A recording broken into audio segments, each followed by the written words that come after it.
Swear like a sailor in that Hi, thing, Mary too, Kay. every time. Hi, Mary Kay. Hey guys. Hey guys, how you doing? Awesome. Mary Kay, good to see you. We're doing best case, worst case scenario. We won't have you go through every game, but what's the best case that the Browns finish from here with Watson, and what's the worst case in your mind? Well, I'll tell you what, I see a football team that is putting it together at the right time. I see the defense really coming around. I mean, can you say more good things about Martin Emerson? I mean, when you have a player playing like that, when I look back at that game against the Bucs, if he had not shut down Mike Evans the way that he did, I think the Bucs win that football game. I see Myles Garrett ready to strap this defense on his back and take it for a ride. So I see the stars really starting to shine at the same time Deshaun is coming back. People seem to forget this team was built to go to the Super Bowl this year. That's why you have Nick Chubb, Jadeveon Clowney, Myles Garrett, Denzel Ward, Martin Emerson, David Njoku. I've been saying for 2 years, David Njoku is at least an 8 touchdown a year tight end. So I see this team really heating up at the right time. And I'll tell you what, if they don't make the playoffs, there will be a lot of teams thanking their lucky stars, because I don't think many teams would want to face this Cleveland Browns team in the playoffs. So it sounds like you think they could run the table. Mm-hmm. I think they can. I'll tell you what, I think they can. Even the Cincinnati Bengals, they match up so well against the Bengals. They just have this belief and confidence that they can shut down the Bengals. The way that they run their offense, the Bengals do, without all the fancy bells and whistles, I do think that there's a good chance that they can beat those Bengals again. I don't see any team in the final 6 that they cannot beat. It just seems doable. Now, will it happen? You always have a dud. Somewhere along the line, you lose to a team that you're supposed to beat and things don't go your way, or weather can be the great equalizer. But, I'm more in the camp of, a 5-1. I think they can go 6-0, but, everything would have to be perfect for that to happen. Sure. Mary Mike, Kay, Wait, hold on. sorry, I got to Mike, say go one ahead. thing. Mary Kay just mentioned Martin Emerson on Sunday. Yeah. Well, Brian Baldinger from NFL Network, who breaks down all the tape, tweeted this out this morning. Martin Emerson played the single best game I've watched any cornerback in the NFL play through 12 weeks this season against the GOAT and an elite receiver. And he has a whole play-by-play breakdown. You take the tweet full. We can't show the video, but Mary Kay saw it. Brian Baldinger. Here's a tweet right here. Steve can pull it up. The single best game he's watched any cornerback play. Baldy's good at breaking down tape, too. Baldy's the best. Martin Emerson, you did a great in-depth piece on his father that I just read, Mary Kay, that was everybody should check out on Cleveland.com. It was very interesting. Real quick question about him. Remind me how this guy was available in the 3rd round. Well, he doesn't have a ton of speed, and I think sometimes when you look at a cornerback and you see, a 4.5 something, that might turn people off a little bit. But he played against really, really a high level of competition in the SEC at Mississippi State. And I'll tell you what, I got to know Martin in writing this feature story about him. I got to know his dad. I know how his mind works. And this is an amazing young man. Fans should get behind him. I think he's got Pro Bowl potential. I talked to Terrell Buckley about him, the 15-year NFL cornerback who has won a Super Bowl. He coached him at Mississippi State. He actually brought him to Mississippi State and recruited him. And he said he's a day 1 starter. He should have been a 1st-round pick, and you guys are just going to love him. The Browns did their homework and did a great job on him. So, when you have players like that coming through and coming up big in big games, that's what you need to get you over the hump in some of these final 6 games. Mary Kay, I am with you on your enthusiasm for the offense, certainly. I mean, I think there's no limit to how good the offense can be, although the offensive line has not been quite as good the last couple of weeks, so hopefully they'll figure that out. But I just don't have – Emerson's been amazing. Love him. And obviously Myles Garrett's great. But nobody else on the defense has shown any consistency at all. And although I think Watson will be able to make up for more of the deficiencies on defense, and when we did our best case, I said 5-1 too. So it's not like I'm that negative. But I just don't have a lot of faith in the if I had to bet, I'd say they go 4-2 the rest of the way. Because I think that's optimistic, because I just got no faith in the defense playing consistently well. The offense, yes. The defense, no. You seem to have more confidence in this defense playing consistently well. Tell us why, because we've only really seen it against Cincinnati and Tampa. They haven't really played well against anybody else. Well, I can see 4-2 as well. Like you said, I mean, everything would have to be perfect for them to do better than that. Yeah. And the defense has not been consistent. And here's the reason why the defense hasn't been consistent. Even more so, way more so than Joe Woods. I look at a defense that, first of all, they thought Jordan Elliott was going to be a star. They thought Grant Delpit was going to step up this year and be a star. And some of those things didn't quite happen the way they thought they would. And then at the same time, you lose Anthony Walker for the season. You lose Jacob Phillips for the season. You lose Myles Garrett flips his car and he's not himself for 3 games. Jadeveon Clowney misses 4 games. JOK misses 3 or 4 games. And it goes on and on and on. I could keep going with that. Denzel Ward missed 3 games. Now Greg Newsome is up. They haven't had a full complement. They have not seen their whole defense together. And I think they are starting to put it together now. And they figured some things out at linebacker. They figured out that, hey, we need Sione Takitaki on the field most of the time. I mean, he's playing really well. JOK is back now. He's starting to pop a little bit. And then Myles, as I said before, I think once he flipped that car and realized that he hurt his football team, I think he's been on a mission to really get this team to where it needs to go. And I think that if they do end up, running the table and winning out, he will be a large reason for that. Martin will be a large reason for that. And some of these other guys are really starting to pop. Mary Kay, I like the energy level you came in. There's a cold, you obviously got to this cold glass of Kool-Aid that I've been passing out starting today. It's cold, it's frothy, it's really good. It's one of those, it's almost like Harry Buffalo. Is it purple? It's purple slash red a little bit. It is Harry Buffalo. And don't eat the fruit unless you want to be coherent. You Right. Don't touch the fruit. Now, I'll tell you what, I'm looking at it like this. If you tell me that I just beat Tom Brady, He ain't Tom Brady anymore. Let's be honest. Hey, about listen, it. if I beat Tom Brady in tiddlywinks, I'm Yeah. raising my hand. I beat Tom Brady at something. I'm going to take that, especially for this defense. That's true. They come off this defense, and then here's the funny thing about winning. We all picked them to beat the Texans, right? So now you talk about going to beat the Texans, and now that's 2 in a row. Now you start to put some things together, and God forbid Joe Woods has another performance where his defense plays solid. Kevin Stefanski can now go in front of the press and say, look, man, I told you this offense would be different. I told you we were trending in the right direction. It's a funny thing how synergy works. You were around when Greg Williams took over for the Browns, right before Freddie Kitchens. And you saw how that kind of came together. Greg Williams was the head coach. They went on that late run at the back of the year. It was almost reminds me of the same thing with this because they were kind of already out of playoff contention, but every win they got, it got louder and louder and louder. And by the end of the season, the Browns were playing pretty good ball. Yeah, I mean, you need to be playing your best football at this time of year. This is when you want to put it all together. And I do think they can. Again, all of the stars would have to align properly for it to happen, but they certainly have the talent to do it. It's not like we're saying, hey, the Texans are going to rally and win their final 6 games, right? I mean, that's not what's going on here. This is the Cleveland Browns, and this is a talent-loaded football team. So if they can get hot, they can absolutely win every one of those games. When I look at Baltimore right now, I mean, they're up there in their press conferences trying to figure out why they can't score in the red zone. I mean, the Browns will have a field day with that if they're struggling in that regard. Again, I think the defense has put it together. Now, can they come up with another dud of a game? Not going to happen this weekend. It could happen against the Bengals. I mean, the Bengals, they want to get that monkey off their back. They certainly want to prove that they can beat the Cleveland Browns, and they will have Jamar Chase back, and they will have Joe Mixon back. So that's not going to be an easy out by any stretch of the imagination. And probably, obviously, it'll be those division games, the Bengals and the Ravens that they probably are going to have to beat more so than anybody. And they have to make sure that they really don't lose their focus for some of those other easier games. But this is a good enough football team to win out.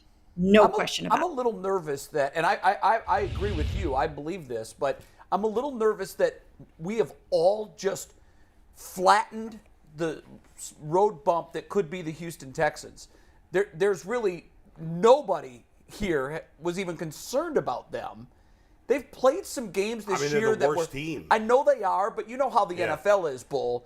The difference between even 1-10 and 3 and not 8 or 4 and 7 is small. I do think right now the Texans are the only. Like, I think of the other 31 teams, most of them can beat most of them.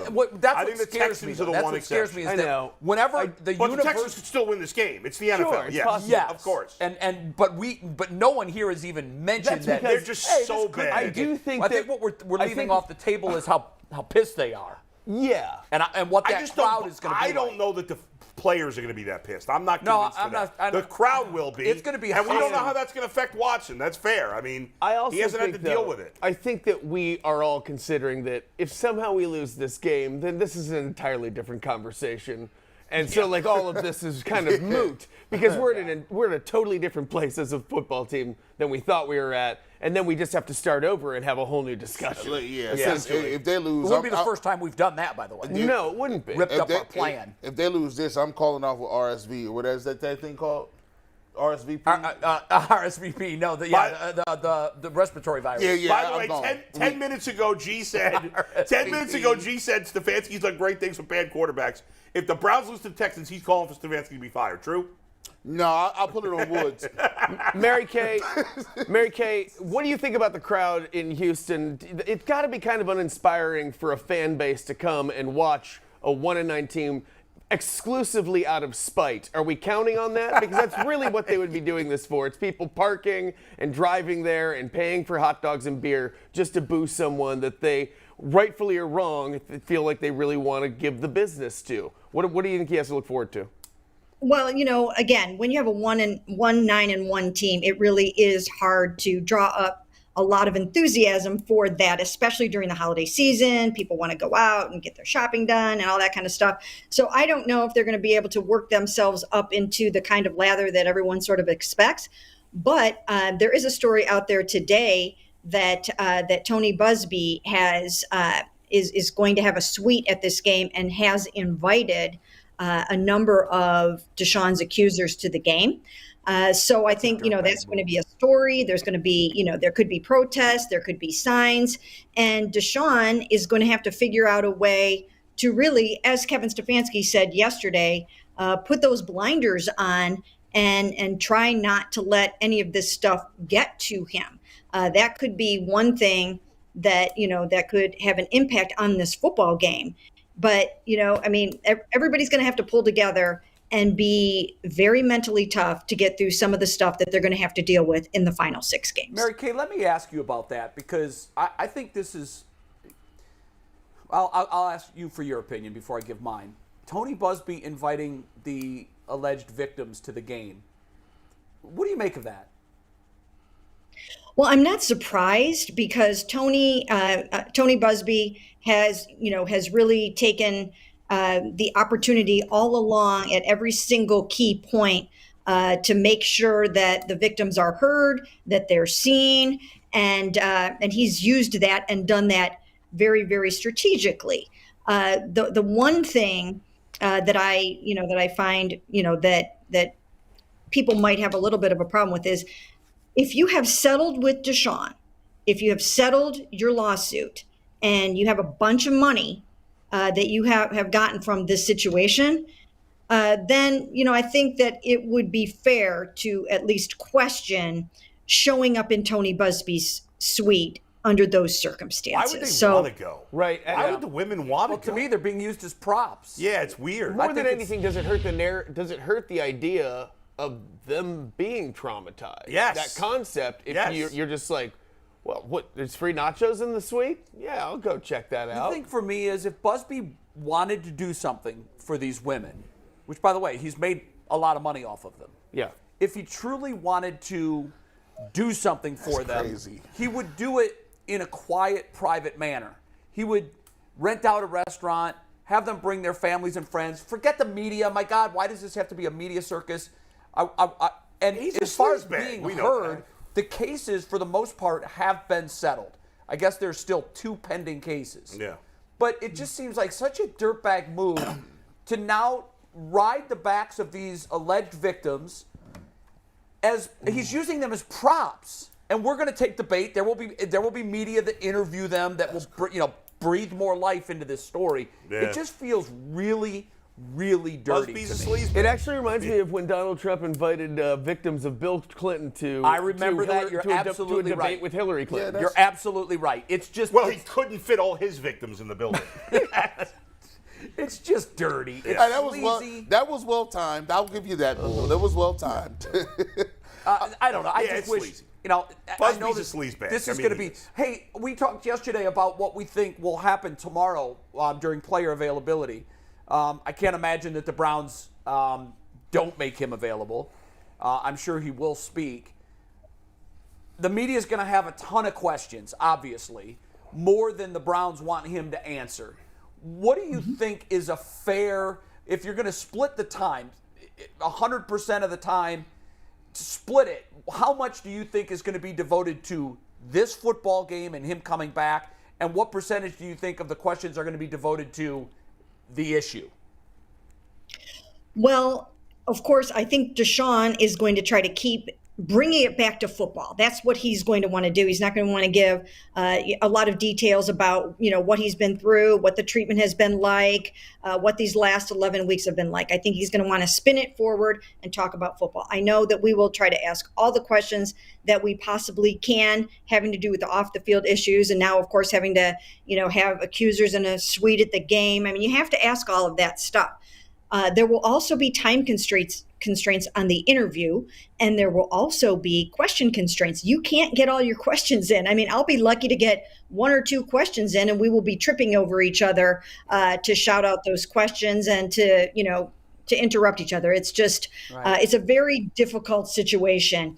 It's not like you take a number and you get called upon. It's not like that. It's like you have to, you really kind of have to be aggressive to even get a question in. So, I think they will cut it off at a certain point. I think they'll be very strategic about that, and we won't get everything covered. And then, of course, we will be criticized because we didn't ask this and we didn't ask that and we didn't ask this. But we will not be able to do that. And that's the thing that people don't understand. It's not like, okay, go. You guys have 45 minutes. Ask everything you want, and we will call on all of you whenever you want to be called on. Yeah, it's not like that. And I imagine that Peter or so. I think there will be ground rules. You know better than I do because you're there for those. But I just feel like this is something that the Browns are really going to want to get out in front of, and maybe even before he comes out, perhaps there's a spokesperson that addresses the group and says, look, I know you guys have a million questions. Here's the way we're going to do this. Do you feel that there will be that sort of preemptive ground rules or no? Do we even know for sure he's talking tomorrow? We don't know if he's for sure that he's talking tomorrow, but that is the normal course of action. As we all know, quarterbacks talk on Wednesdays, but there will be no ground rules. They're not going to do that. They haven't done that to us the other times that Deshaun has talked, and they won't do it this time either. They would be heavily criticized for that type of censorship of questions. That's not going to happen. We'll have a chance to ask whatever we want to the extent that we can. Again, I'll be lucky to get in a second question, and that's just the reality of the situation. So again, we'll do the best that we can. It's not like you have him one-on-one and you can get into the flow of an interview. It's just not going to be like that. And then if you have national media coming, they can kind of take over and be very aggressive with certain things. So we'll just, like I said, we'll do the best that we can with it. But this might not be the best interview that we have with Deshaun. Mary Kay, let me just get this for a second. Trust me, then you'll get the real question in. Mary Kay, let me give you some advice. An elbow to the gut of Shadell, and he's out. One elbow and Shadell's gone. All right? You knock out Grossi. Grossi's lost in the soup anyway. You knock him right the hell out. Now, Tom Withers is in good shape. Tom could be a bit of a challenge. You might not be able to knock him out. Scott Petrak and Nate Ulrich, those guys can't keep up with you. So a couple of elbows, few knees, I think you're good.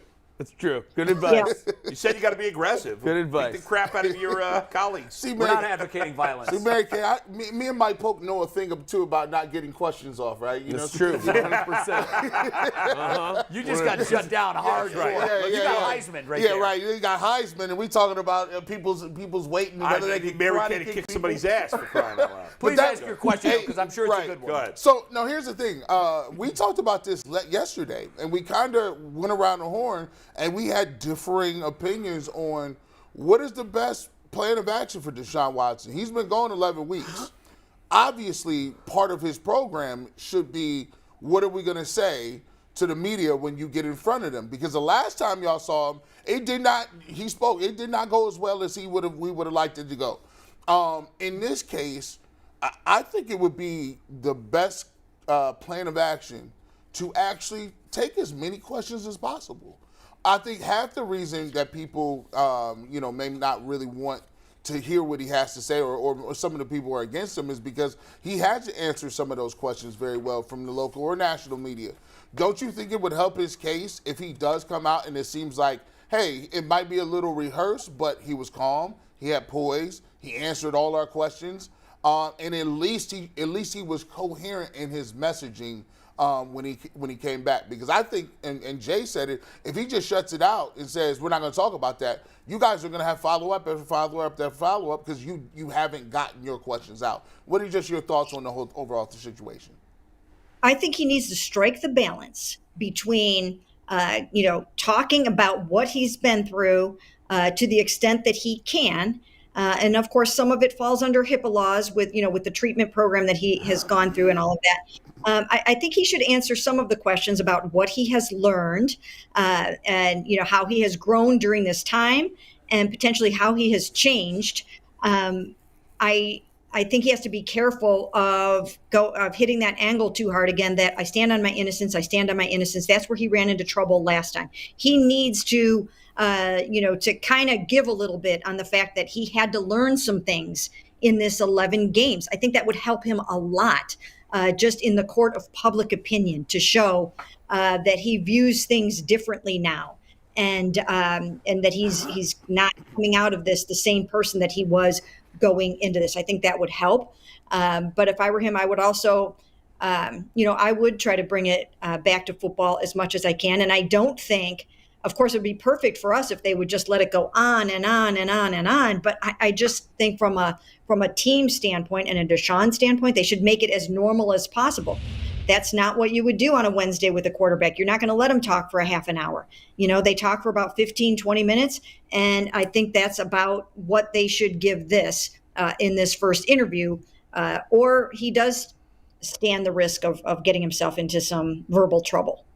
Do we know anything at all about the league mandated hoops that he had to go through? I'm assuming that whatever they were, he complied with everything or he wouldn't have been reinstated. Do you know anything else about what happened, what he had to do, and the boxes that he had to check to come back? Well, I know he had to go through the treatment program, and Right. It was, a really comprehensive treatment program, but we don't know details about that program. But Okay. we do know that he worked with professionals in the area of sexual misconduct, sexual assault, and he had to learn a lot about himself, and he had to make sure that he was not compliant just from a showing up standpoint, but also from a growth standpoint. And so I just don't think he would be getting back on the field if he hadn't done that. And, that would probably be a good thing for him to explain, that he did have to learn some things. And now he understands when he gets himself in a situation again, one-on-one situation with, a female, a massage therapist or some other person or situation, that he will handle it differently than he did before. I think that it would be really good for him to demonstrate that. Yeah, that is certainly the hope, and we can't have any. I mean, we know that there was a somewhat recent accusation made against him that his attorney actually fired back on, but we can't have any new new revelations that happened since he's become a Cleveland Brown, or this thing can unravel quickly and go sideways very fast. Thanks, Mary Kay. Yeah, Mary Kay, thank you so much for your time. Always great to have you on. Appreciate your knowledge, and Appreciate you. good luck tomorrow in the scrum. I know those can be pretty hectic, but I feel confident you'll get at least the over/under on questions for you is 2. Yeah, you're right. So I know we're going to get to at least 2. Okay. Thanks for the support. I really appreciate it. There you go, Thanks, Mary Mary Kay. Kay. We'll see you later. Hall of Thanks, Famer. guys.